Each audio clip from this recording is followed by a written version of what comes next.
راح اوريكم شكل قبر صالح الجعفراوي اللي ابكى الملايين، وراح اكشف لكم حقيقة وفاته اللي اخفوها عليكم الناس. ما كنا بنعرف ان صالح الجعفراوي الله يرحمه مات امس، وكمان الناس مستغربة كيف مات مع انه ما مات من الاحتلال او من هدلاك الناس.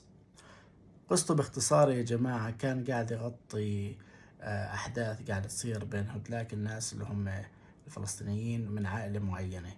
فلما صار بينهم ضرب نار راح خطفوه واخذوه حطوه ببيته للأسف 7، وأنهوا حياته. قبل ما أوريكم شكل القبر، وأتمنى كل التعليقات تترحم عليه، كلها ثاني واحدة ترحم عليه بالتعليقات، لأنه ممكن بيوم من الأيام تحتاج الناس تترحم عليك. لا تنسوا تشتركوا في قناتي يا جماعة، وانتبه تسمع قرآن وانت نايم، انك تحط قرآن وتنام، أو تسمع قرآن أو تقرأ قرآن بدون ما تحضر هاي القصة كاملة اللي هي لا تشغل القرآن وتروح تنام. احضر هاي القصة عشان تفهم كل شيء. اكبس عليها واشترك واعمل لايك يا جماعة. في هنا شريط اضغط عليه واحضر الموضوع كامل.